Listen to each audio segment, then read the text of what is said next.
Ahoy hoy everyone, welcome to another episode of the O Show. I'm O and I'm here for your amusement. Okay, so I want to talk about one of my favorite movies ever growing up as a kid.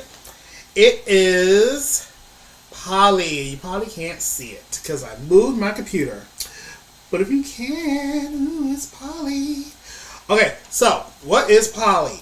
So POLLY is a remake of a movie that was based on a book. So back in 1913, something like that, there was a book written called Pollyanna. And then in 1960, Disney did a movie version of Pollyanna. So somewhere down the line in 1989, they were like, okay, Pollyanna is like a whole bunch of white people. Let's remake it with a whole bunch of black people. And there's going to be music and dancing. And they were like, yes, let's do that. So POLLY is a remake of the Pollyanna movie. Everything's the same except one character, like his name changed, if I'm not mistaken. But they did add music and dancing. So that's like the biggest difference. There is one white lady in this story, so we will get to her. But yeah, you guys, like this cast was crazy because it was all these people who were like really popular at the time. A lot of them still are, don't get me wrong. But like me growing up, I was like, oh my god, I know all these people. So right off the bat, you have Felicia Rashad and Keisha Knight Pulliam. Now they're playing aunt and niece. And of course, they were popular for being on The Cosby Show, playing Claire Huxtable and Rudy Huxtable. So right there, I was like, oh my god. We have Dorian Harewood, and he is Mr. Shannon. I think the only thing that changed with him is that he used to be an actual doctor, but now he's a doctor in music. Because, you know, if you are doing a musical, then you have to have a music man. So that's the thing that changed. So not the name, I guess. I guess like his occupation changed. You have Barbara Montgomery, and I talked about her when I did my Amen video, how she never did the last season of that show because she started doing like other movies and projects, and this is one of the things that she went to do. So she plays Mrs. Connolly. You got Vanessa Bell Calloway, and we love us some Vanessa Bell Calloway. She plays Nancy, who's an employee of Aunt Polly. T.K. Carter, you guys. Like, me growing up in the 80s, like, this man was everywhere. Like, T.K. Carter could do nothing wrong in my eyes. He was on TV, he was in movies. Like, I used to love this man. So he is, whatever happened to him? Is he still acting? Did anyone check on T.K. Carter lately? We gotta give him a call after this video. Okay, we have Brandon Quinton Adams. He plays Jimmy Bean. And if you recognize him, he is from movies like The Sandlot and The People Under the Stairs. First off, I live in a rich lady's house, but I'm not rich. Second, I can whistle louder, run faster, and spit farther than any boy ever born. Third, I'm as much as an orphan as you. Celeste Holm is Miss Snow. And then there's a actor named Brock Peters. He plays Mr. Pendergast. Now, you guys, one thing that drove me crazy as a kid, I don't know why. I guess I didn't know things about, I don't know, parts being cut out or editing or whatever. But if you watch the opening credits, they tell you that there's a person named Butterfly McQueen. And she plays this character named Miss Priss. Okay? Now, the problem is, I used to watch this movie a lot. Over and over and over again. Okay? I was learning the choreography of some songs and everything. But from what I saw, there is no Miss Priss in this movie. Like, no one ever says, hey, Miss Priss. Hi, Miss Priss. Oh, that's Miss Priss. And I used to be like, who the freak is Butterfly McQueen? And that was on TV, so it was commercial. So I thought, well, maybe they edited it for, like, timing. But, you know, Disney released the DVD of the movie, and I bought it. So there's no commercials. But there's still no Miss Bliss or Priss. Miss Bliss. This ain't Saved by the Bell. There's still no Miss Priss in this movie. And then I was like, well, maybe it's like this lady is this lady and whatever, right? And now that we have the magical internet, I was able to finally see what this lady looks like. So I can see, like, who is she in this movie? Who does she resemble? And now, if you don't know, Butterfly McQueen, she was a famous actress, and one of her big movies she was in was Gone with the Wind. So I kept looking, I'm like, who the freak is this lady? From what I can tell, she seems to be the organist or the piano player. Well, I guess it's a piano, it's not an organ. But, am I right? Please let me know if you have seen Polly, if you're a big fan of it. Maybe you thought the same thing, like, who the freak is this? Butterfly McQueen, and who the hell is Miss Press? But if I look at her picture as an older woman, she seems to look like the lady that's playing the piano, who only really gets like 2 shots in this movie. So, I mean, if that's her, that's fine. But I mean, was she supposed to have like a bigger role, a bigger part? Because there's only a certain amount of people introduced in this movie, so I'm just saying. Anyway, lastly, the movie is directed and choreographed by Debbie Allen, the great Debbie Allen, sister to Phylicia Rashad. So that is cool.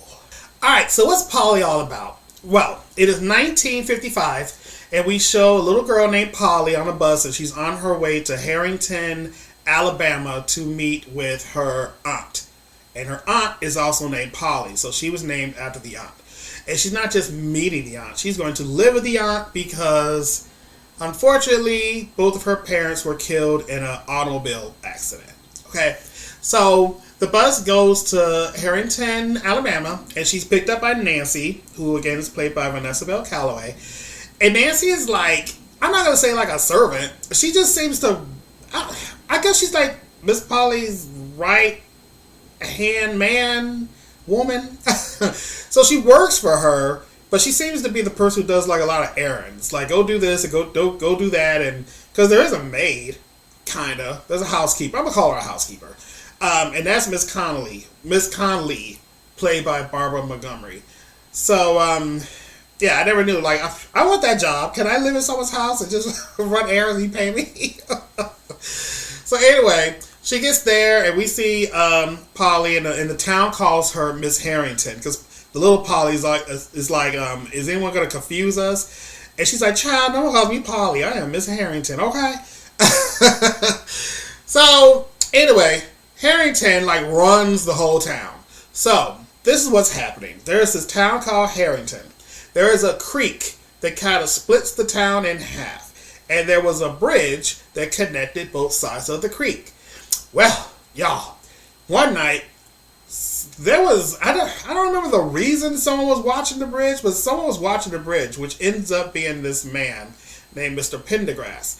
I guess there was some drama going down. Like, I don't remember the exact reason why someone was watching the bridge, but he was there, and I guess it was his shift to make sure nothing happens or some crap. I don't know, but he was smoking a cigar, and we learned this at the end of the movie, but he drops the cigar. And I guess that, like, burned down the bridge. Now, I mean, I got folks in Mississippi, and I have seen some creeks and ditches and bridges going across these things. And some of that mess, I don't even know how it's still standing. But, like, how dry was it for this bridge to burn down because someone dropped a cigar? I mean, unless it was, like, full of leaves, and the leaves caught fire, and then, poof, the bridge was gone. But anyway, someone did it, and they thought it was this whole, like, race thing. So all the white people seemed to get, like, stuck on one side, and all the black people seemed to be stuck on the other, right? So you got Harrington running the blacks, and then you got a lady named Miss Snow. And Miss Snow is running the white people. And there is technically one black person who lives on the white side, and that is Pendergrass.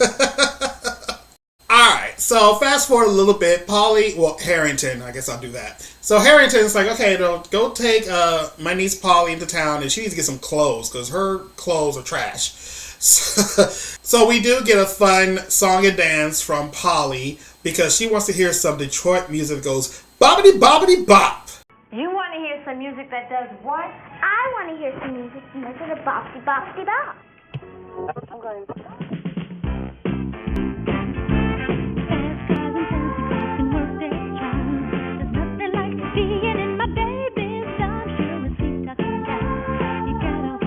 Honey, and honey ain't got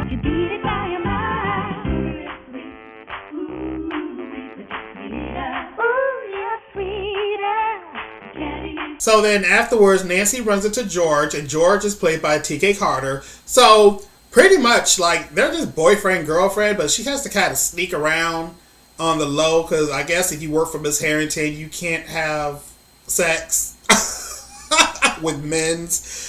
I don't know, unless you're married. They don't say. She just, Harrington just seems to be a hater when she sees Nancy running around with George all happy because no one loves her. However, someone does love her, and that is Dr. Shannon. So I guess Shannon was there in the town, and a while ago he went to do his own practice somewhere, something with schools, because again, he's a music doctor.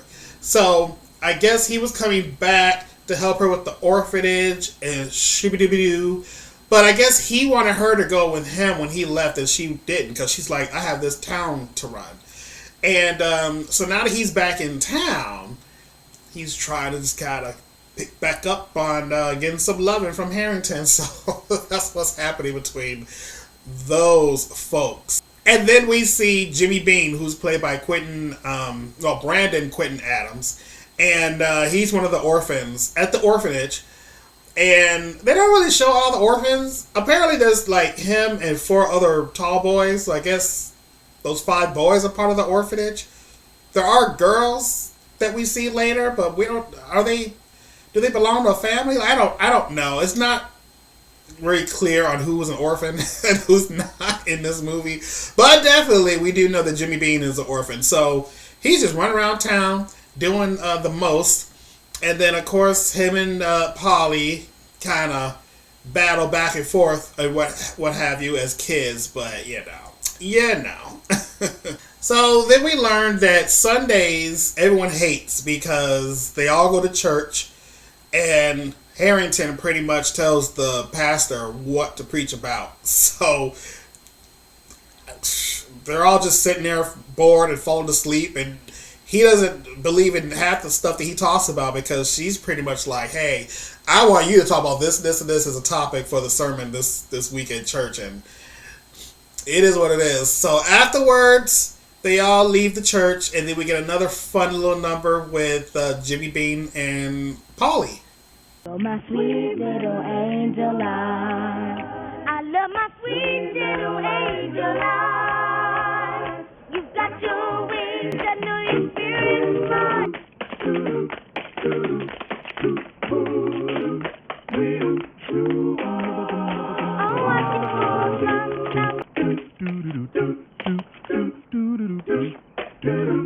Oh, I love my sweet little angel eyes. Sweet little angel eyes. Sweet little angel eyes.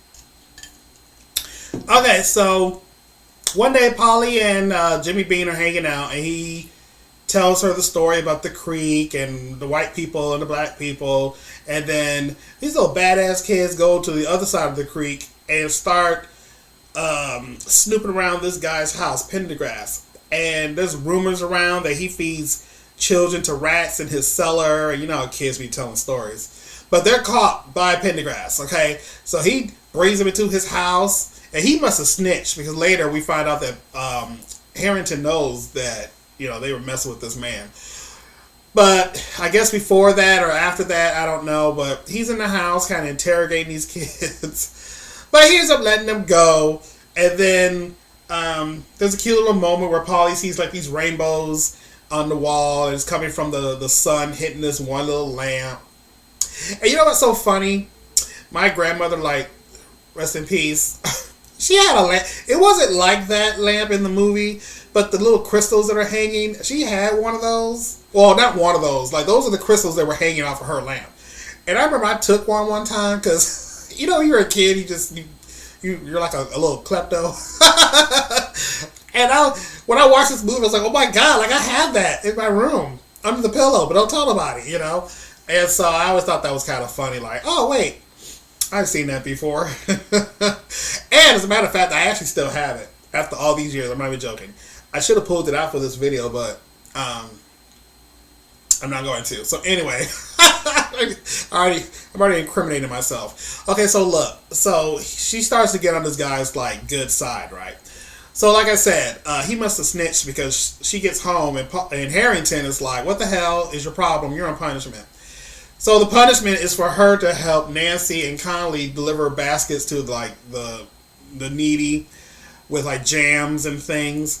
So they told this girl one little thing: you go to this house and deliver this basket to like the Baxters, and we're gonna pick you up. And what does she do? She takes her shoes off, crosses the dang creek, goes to the white side, and knocks on the door. And then she's talking like, "Hey, white lady, I know there's a Miss Snow around here. Like, can you ask permission to blah, blah, blah?" And this lady's like, "I'm fucking Miss Snow." And then she takes the basket for herself. And then Polly's like, "Oh, hell no, you didn't." So she goes in the house, uninvited. And then they're talking and blah, blah, blah. So then when Nancy and them come looking for her, they hear Miss Snow like yelling, like kind of not screaming, but sounds like someone's in trouble. They go and they find her, and Polly's just brushing her nappy hair. This little girl was like, "Well, you can't be rich, because if you were rich, your hair would be looking like that. You have servants around here. I don't see no servants." So after all that, they get back into town, and then they see that the town folk are hanging up banners and posters for this bazaar to raise money for the orphanage. Now, here's the thing.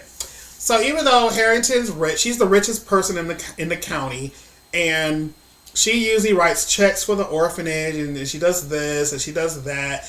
So again, she's like the person that people will go to have to ask for shit to be done. Like, "We need money for this, we need this," and then she's the one that goes, "I'll think about if I want to give you money." And the town's kind of like sick of it, so they're like, "Well, shit, we're gonna do this shit ourselves." So they were organizing a bazaar to raise money to give to the orphanage. And another thing too, I guess like their education's like crappy, and I don't know, the whole like orphanage story is just really weird and just off in this movie. Like, the more you keep hearing about it, like, just let these kids just leave and go somewhere. So, anyway, that's what's happening. And then of course Harrington sees it and she's like, "Oh, y'all gonna do this behind my back." Okay, I'm gonna keep that in mind. So then later on, we see the pastor he's trying to practice his sermon, but he's like, "Oh man, I really want to say this, but this damn Harrington wants me to say that," and he didn't know that Polly was watching him. So she started talking to him about her dad practicing his sermons, because he was also a preacher in Detroit before he died. And so she's telling him this and this and that. And then she was like, "Fuck her, like, do your own thing." Just pretty much. And he did. So that next Sunday, he went rogue and he started talking about stuff. And you could just see Harrington's face like, that is not what I discussed. And then we get like the best song and dance of the whole movie, you guys. We get the song "Stand Up." But I know the time has come today to cast fears away. You know, love and happiness. Stand up. Don't let them bring you down. Stand up. Stand up. Had a problem. Trouble. Stand up. Stand up. Stand up. Stand up. Stand up. Let the spirit move you. Stand up. Stand up. Stand up. Stand up. Stand up. Stand up. Stand up. Stand up. Stand up. Oh, oh, oh, oh. Stand up. Hallelujah. Stand up. Stand up. Hallelujah. Stand up. Stand up. Stand up. Stand up. Hallelujah. Stand up. Stand up. Stand up. Stand up. Stand up. Stand up. Stand up. Stand up. Stand up. Stand up. Stand up. So while I was looking up info about this movie, one thing that caught my eye was that the singer Ashanti seems to be credited as a uncredited dancer in this movie. So I guess she's one of these little girls prancing around. And it looks like that might be like her first like on-screen like credits. Well, even though she was uncredited. But really, Ashanti, let me know, girl. Put it in the comments, okay? If you watch this show. Cause and now I'm looking at the girls' faces now, like, who looks like Ashanti? Who looks like Ashanti? So I don't know how old she was in it. I guess I could do the math, but yeah, did you guys know that? Let me know your thoughts about that. All right, you guys. So the night of the bazaar comes. Miss Snow comes over to help with the bazaar, and then she gets put into a booth with Pendergrass because she hates him because she heard that this might have happened. And that's when he tells her like, it was me. Like, she didn't know it was him, but she knew that he was supposed to be there. And, and he was like, I don't know what happened. But now he was like, okay, you know what? Fine, it was me. It was an accident. I dropped my cigar and blah, blah, blah. So, like, the two started making up, not making out. They started making up. Now, Harrington's hating ass is in the house, right? So everyone's going to the bazaar having fun, and Polly can't go. Polly's on the floor, looking cute, her little sailor outfit. But, like, Harrington's like, well, if I'm not going, you're not going. And same thing, like, the girl was like, well, if you're not going, I don't want to leave my Aunt Polly. Girl, forget that woman. But, whatever. So she goes to her room, and Jimmy Bean comes to the house to get her. And then this fool climbs a tree and convinces Polly to sneak out. Climb down the tree with him, and then they're going to go to the bazaar. But something happened. She ends up slipping, and she falls to the ground. She screams, and Harrington goes out, and she's like, oh my God, like, the girl just wanted to go to the damn bazaar, but I was being a dumbass. I love you, Felicia Rashad. You ain't no dumbass girl. So what had happened, you guys, the doctor comes and analyzes the situation. Polly's okay. She's alive. But she has some issues with her spine that right now she is paralyzed from, like, the waist down. So I guess she was, like, bumming around in the house, and they finally got her to go outside and enjoy some fresh air. So some days have gone by. And then there's a surprise. Like, people come over. They're like, hey, you got to go to the front, Miss Harrington. So Harrington and Polly are in the backyard. And Conley's like, you got to see what's going on. Like, you got to come to the front. So then we see Pendergrass and Miss Snow come to the back to talk to Polly. And Pendergrass picks her up and walks her to the front. And I swear, like, rewatch this movie for this review. I just got so emotional all over again. Like, there's just, like, the combination of the music and just watching her being, like, carried and lifted, and everyone's, like, walking slow, and you see the town. So they decided that, they were like, hey, first of all, the bazaar was a success. We wouldn't have done it without you, because this little girl was running around telling people, like, stop being afraid. Like, live your damn life. So everyone was like, you know what, you're right. Like, we need to just, like, stand up and do things for ourselves. So they were like, okay, the bazaar was a success. Thank you very much. And we decided that today is Polly Day. It is a holiday. And people are not working. And there's no school. And then everyone goes up onto this porch and just kind of greets her. And then she was like, okay, well, I know what I want now going forward. So we see that the bridge over the creek has been rebuilt into this nice, pretty white bridge. You got the blacks on one side. You got the whites on one side. Polly goes to the middle of the bridge and cuts the ribbon, and then everyone from both sides comes together. Aww. U-N-I-T-Y. Oh, wait, no. Is that appropriate?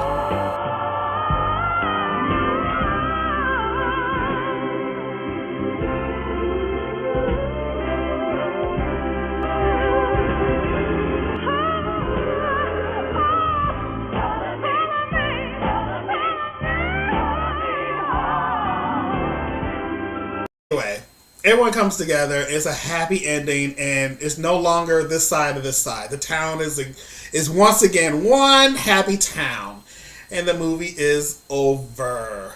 Oh, you guys, like, this movie's so cute. Now, we have Polly, right? Now, I didn't know this until, like, a very long time, like, after the fact. Years later. I don't know if you can even see this. Well, you know what? I'll just put the pictures up. So we have Polly, right? Then there was a sequel to this called Polly Coming Home. I was like, what the fuck? There's a sequel? When was there a sequel? Like, I never knew there was a second part to this movie. So I was well into like my 20s when I saw that there was a sequel. And like, do you know how hard it is to get your hands on like a copy of this movie? I don't want to talk about it. But look, here's the thing. Look at the posters, right? So you have the original movie and then there's a sequel. And I don't know if like they wronged the artists who did the cover art, because all you see are like these legs and a suitcase. Okay, so I know I was saying in the first movie, like the whole story of the orphanage was like crunchy to me. Like, like how many orphans are there? Like, where did they come from? Are they from the town? Are they like, I don't know. It's a small ass town to have an orphanage. That's what I'm saying. So like, so in this movie, like the movie is focused more on that orphanage. There's like this new director. We go into the building and then we see like more singing and dancing. Debbie Allen returns. And we do have most of the cast that comes back. So we have Keisha, we have Felicia, we got Dorian Harewood, who was the doctor, Shannon, Barbara Montgomery, Brandon Adams, because he was an orphan in the first movie, so it makes sense to bring him back. Vanessa Bell Calloway is in it. And I don't remember who else was in it. I didn't watch this. I haven't watched this in years. So I was debating if I wanted to do like a part 2 to this review. And I don't think I will, because I'm not really a big fan of this movie. I don't even think they needed to make it. But it's here. But I don't know. I'll see how I feel in the later months of this year. But yeah, there's a sequel. I would say watch the first one first if you haven't already. And then if you have time, check the sequel out if you can get your hands on it. Yes, so that was Polly. It's still a fun movie. It's fun. The music is fun. Yeah, it's a good time. Alright, so if I had to rate Polly, I'm gonna give it 4 shots. You know, it's still a good time, like I said. Big part of the childhood. You know what was really awesome too is that when you watch the Cosby Show, it's really rare when you see Claire Huxtable get pissed, like when Vanessa was drinking. Or okay, we all knew that Vanessa was like that child. Every family has that asshole child that like just gets into everything, always gets yelled at, and is always getting in trouble and doing stupid shit. Like that was Vanessa. Like she got drunk playing the alphabet game. She went to go see The Wretched. Mom. Shut up! Don't you dare open your mouth when I'm asking you a question. Rudy, go to bed. So it's funny when you see Claire Huxtable like pissed off and mad. And then when you watch this movie, she is just like pissed off through the whole movie, okay? She ain't getting no penis, okay? I mean, if she just goes and hooks up with Dr. Shannon, she could, but nope, she messed that up. So ain't no one giving her no love. She's just a bitter old woman. She ain't old. She looks good. But it was just always fun to just watch her total like 180 from like Claire Huxtable until the end when she starts smiling and being happy. But unfortunately, it took a damn tragedy for that to happen. For your niece to fall out the window and shit. All right, you guys. So cheers.